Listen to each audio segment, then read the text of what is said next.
안녕하세요. 오늘은 2단원의 마지막 기체 반응의 법칙에 대해서 배워보려고 합니다. 우리는 이 단원에서 화학 반응의 규칙성에 대해서 배우고 있어요.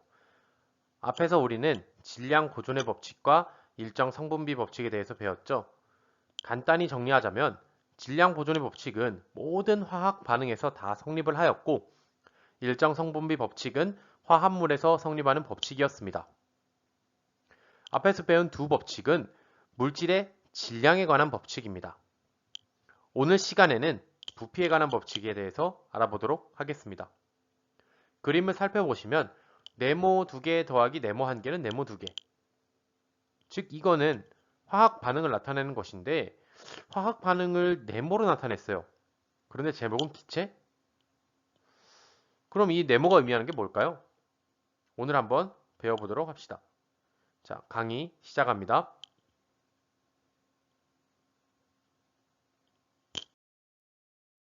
자, 오늘의 포인트입니다.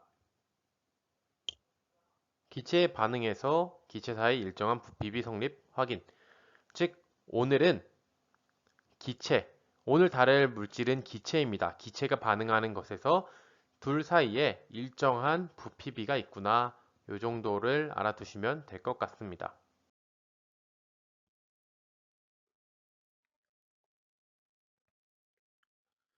자, 오늘 우리가 배울 것은 기체인데, 그러면은 기체의 특징에 관해서 한번 짚고 넘어가 봅시다. OX 퀴즈를 할 거예요. 자, 첫 번째 문제입니다. 기체는 우리 눈에 보인다.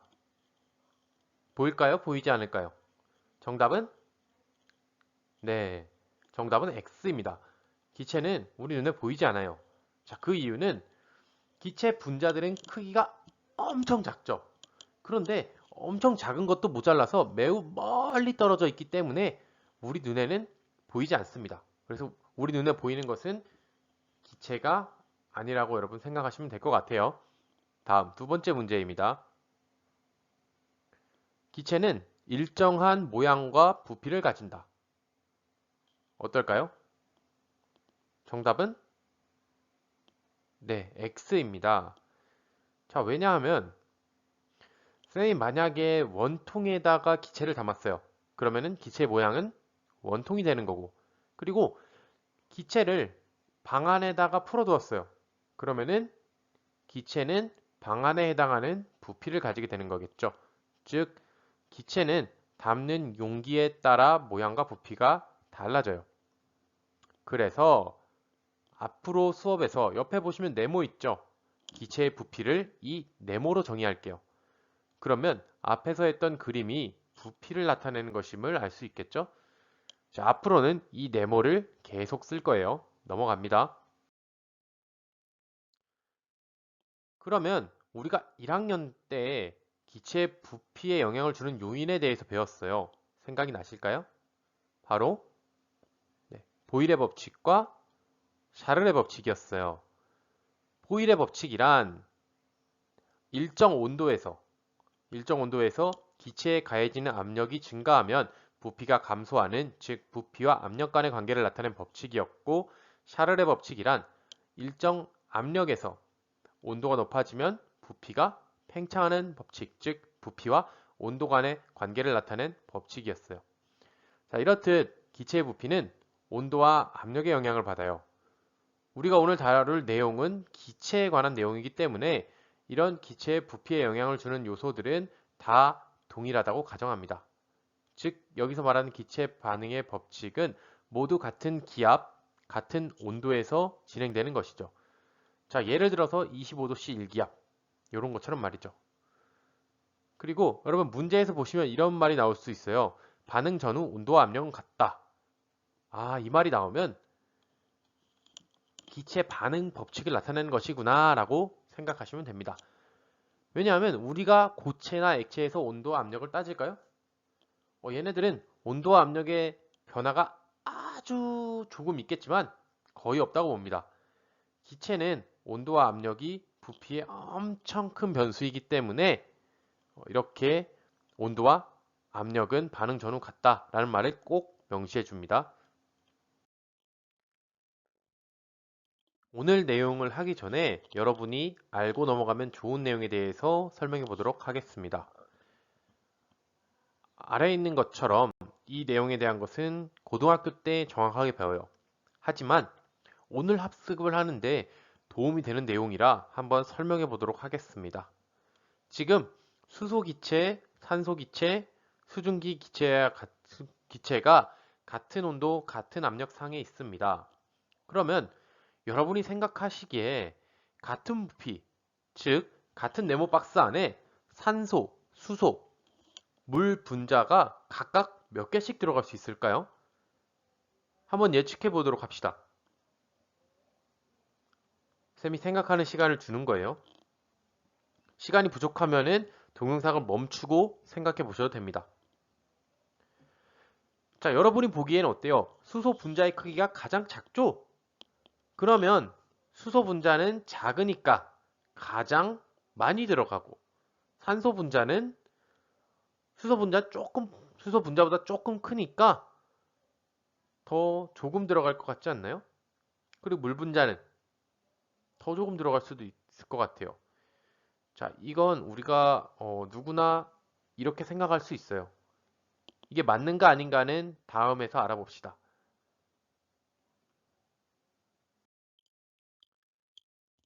자, 하지만 이게 정답은 아니에요. 정답은 하나씩 들어가는 거예요. 우리 눈에 보이지 않는 세계는 우리 눈에 보이는 세계랑 조금 다른 경향이 있습니다. 쌤이 원자랑 설명할 때 원자 질량을 표현하려면 수소 원자 한 개의 질량이 얼마였죠? 0이 몇 개가 들어갔어요? 0이 0.0000000 27개나 들어간다고 했죠? 그래서 각 원자가 눈에 보인다고 했나요? 아니죠. 안 보여요. 이처럼 눈에 안 보일 만큼 너무 작아서 같은 부피 속에 들어가는 기체 분자 수는 같다고 생각하시면 돼요. 혹시 조금 더 알고 싶은 친구를 위해 설명할게요. 앞에서 우리는 분자의 크기를 고려해서 네모칸 안에 들어갈 수 있는 기체 분자 수를 생각했지만 기체는 분자 간의 거리가 멀리 떨어져 있는데 기체 분자의 크기는 분자 사이의 평균 거리에 비해 매우 작기 때문에 즉 기체 분자 크기는 전체 기체의 부피에 영향을 주지 않습니다. 자, 그래서 정리해보면 같은 압력, 같은 온도에서 같은 부피 속에 들어가는 기체 분자 수는 종류와 상관없이 같다는 내용이었어요. 자, 이 내용을 우리가 아보가드로 법칙이라고 부릅니다. 이 내용을 고등학교에서 배우니까 깊게 알 필요는 없으시고 여러분은 단순히 정리해 있는 부분, 같은 압력, 같은 온도에서 같은 부피 속에 들어가는 기체 분자수는 같다. 이 내용만 알아두시면 될 것 같습니다.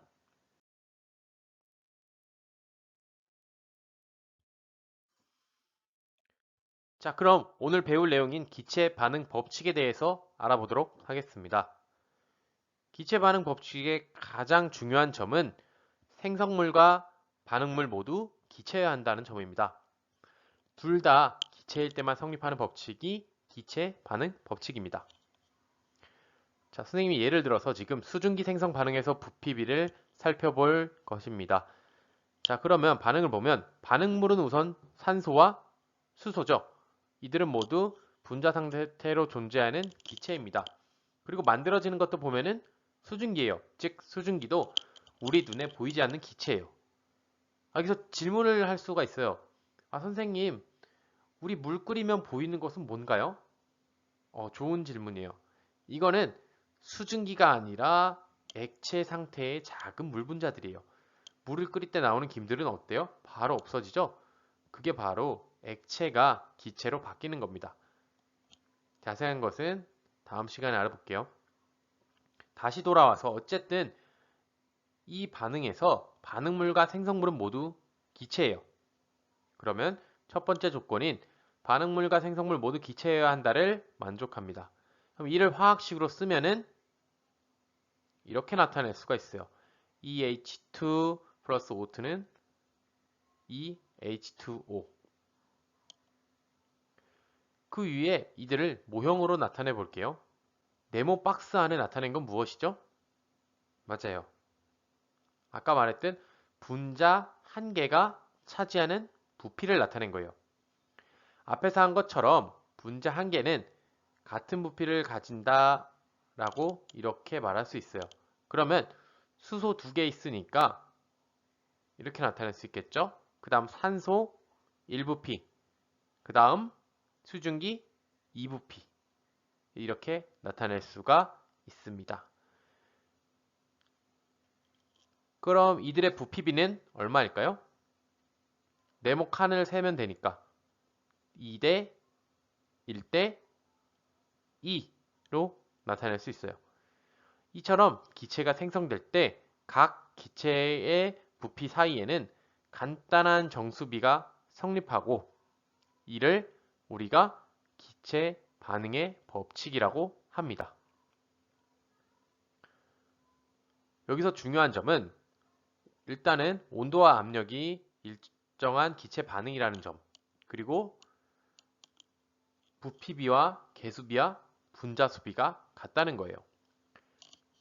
자, 보시면은 지금 수소의 부피는 2. 그러면 수소 앞에 있는 화학식의 개수는 얼마예요? 2. 그럼 수소의 분자 개수는 2. 자, 이런 식으로 부피 B와 개수 B와 분자수 B는 같다. 요거를 뒤에서 또 연습할 겁니다. 자, 그럼 예를 들면서 조금 더 알아가 봅시다. 앞에서 기체 반응 법칙이란 생성물과 반응물이 모두 기체이고 이들 부피 사이에는 간단한 정수비가 성립한다 했죠. 수증기 생성 반응의 부피비는 앞에서 봤듯이 2대 1대 2입니다. 자, 그럼 세 가지 실험을 해볼게요. 여러분 학습지에 있는 내용이니까 이들을 한번 채워보세요. 동영상을 정지시키고 적어보세요. 쌤이 언제나 말했듯 스스로 고민하는 시간이 있어야 여러분 실력이 향상됩니다. 정지시키고 해보세요. 첫 번째 실험부터 살펴볼게요. 여기는 3, 1이라고 나와 있는데 선생님이 단위를 생략한 겁니다. 그럼 단위를 그냥 선생님은 리터라고 나타내 볼게요. 수소 3리터와 산소 1리터를 반응시킬 겁니다. 수소와 산소 사이에는 일정한 부피비가 성립해야 한다고 했으니까 그러면 반응한 기체의 부피는 수소는 2가 반응하고 산소는 1이 반응하겠죠. 이 내용은 저번 시간에 했었던 일정 성분비 법칙과도 관련되는 내용입니다. 그러면 생성된 수증기의 부피는 2가 되겠죠. 그럼 반응하지 못하고 남는 기체의 종류와 부피는 네, 맞아요. 수소가 1리터 남겠죠. 그 다음 실험을 살펴볼게요. 수소 2리터, 산소 2리터를 반응시킬게요. 그러면은 수소는 얼마 반응하죠? 2. 그 다음 산소는 1. 생성된 수증기 부피는 2. 그래서 반응 후에 남는 기체의 종류와 부피는 무엇일까요?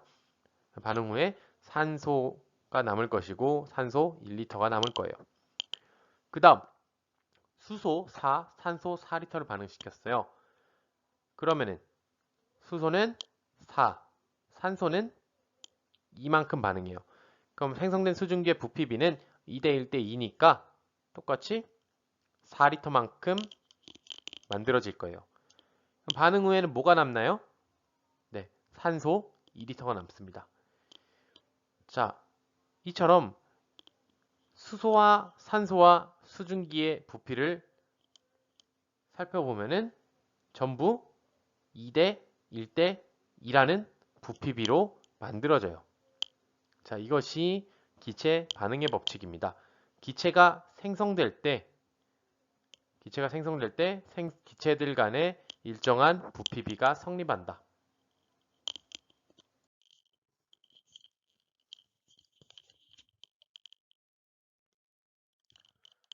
자, 그럼 여러 가지 기체 발생 반응에서 부피비에 대해서 한번 학습해 보도록 하겠습니다. 여기서 여러분이 중점으로 알아두셔야 될 것은 첫 번째, 생성물과 반응물이 모두 기체인가? 기체 발생 반응의 첫 번째 조건이었죠. 모든 물질이 기체여야 한다. 두 번째, 그러면은 이 반응에서 화학 반응의 개수비가 이들의 분자수비고 그것이 다시 부피비라는 점을 한번 알아봅시다. 첫 번째, 수증기 생성 반응이에요. 수소와 산소가 만나 수증기가 만들어지는 반응이죠. 모두 기체 맞아요.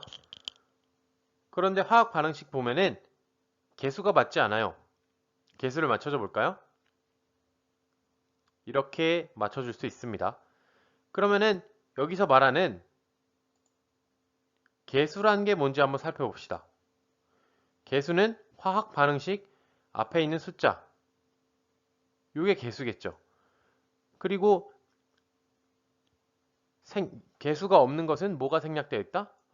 1이 생략되어 있다는 것이었죠. 그러면 개수비는 몇 대 몇 대 몇인가요? 수소 개수가 2, 그 다음 산소 개수는 1, 그 다음 마지막 수증기 개수는 2 해서 2대 1대 2로 나타낼 수 있어요. 부피비. 부피는 몇 개 있는지 한번 세봅시다. 수소 네모칸 몇 개 있어요? 2개 있죠. 그 다음 산소는 네모칸 1개. 그 다음 수증기는 네모칸 2개. 즉 보시면은 개수비가 부피비, 부피비가 개수비 서로 같다는 것을 알 수 있습니다. 그럼 마지막 안 나온 게 분자수비죠. 수소 분자 몇 개 있어요? 수소 분자 1개, 2개. 그래서 분자 2, 그 다음 산소 분자 1, 수증기 분자도 2개 해서 분자 수비도 2대 1대 2로 개수비와 부피비와 분자 수비가 같다는 것을 알 수 있습니다. 자, 다음 암모니아 생성 반응이에요. 질소와 수소가 만나서 암모니아가 생성되는 것이죠. 여기도 보면은 개수가 맞지 않네요. 개수를 한번 맞춰줘 봅시다. 이렇게 맞춰줄 수가 있어요. 그럼 화학 반응식 앞에 있는 숫자들의 비 볼까요? 일단 질소는 1, 그 다음에 수소는 3, 그 다음 암모니아는 2죠. 부피비 이번엔 볼게요. 수소 부피 몇 개요? 1개. 그 다음 암모니아 다시 질소 부피 1개, 여기는 수소 부피는 3개. 그 다음 암모니아는 2개죠. 그래서 여기도 똑같이 개수비와 부피비와 분자수비가 같다라는 걸 알 수 있습니다. 자, 그 다음 할 내용은 일산화탄소 연소 반응입니다. 지금 하는 일산화탄소 연소와 뒤에는 메테인의 연소가 나오는데 연소라는 것은 산소와 만난다. 이렇게 생각하시면 됩니다. 그러면은 생성물이 아닌 반응물은 일산화탄소와 산소, 그 다음 생성물은 이산화탄소, 전부 다 기체죠. 그러면은 화학 반응식에서 개수를 맞춰 봅시다. 개수를 맞추면 이런 식으로 할 수 있겠네요. 그러면은 개수비를 봅시다. 개수비라는 거는 화학 반응식 앞에 숫자 2대 1대 2. 다시 그럼 부피비. 네모의 개수를 세볼게요. 일산화탄소는 2개, 산소는 1개, 그 다음에 이산화탄소는 2개. 즉 개수비와 부피비가 같은 것을 볼 수 있습니다. 즉 이것도 기체 반응 법칙에 성립한다. 기체 반응 법칙을 따른다. 다음은 메테인의 연소 반응입니다. 메테인의 연소 반응이란 메테인이 산소와 만나서 이산화탄소와 수증기가 만들어지는 반응이죠. 보시면 생성물과 반응물 모두 기체예요. 화학 반응식의 개수를 맞춰봅시다. 자, 이런 식으로 맞출 수가 있어요. 그럼 개수비를 보자면 화학 반응식 앞에 있는 숫자 1대 2대 1대 2가 나오겠죠? 그럼 부피비, 네모박스 개수를 세볼게요. 메테인의 개수는 1개, 산소의 개수는 네모박스 2개, 그 다음에 이산화탄소 1개, 수증기 2개. 이래서 개수비와 부피비, 그리고 분자수비까지 같은 것을 볼 수 있었습니다.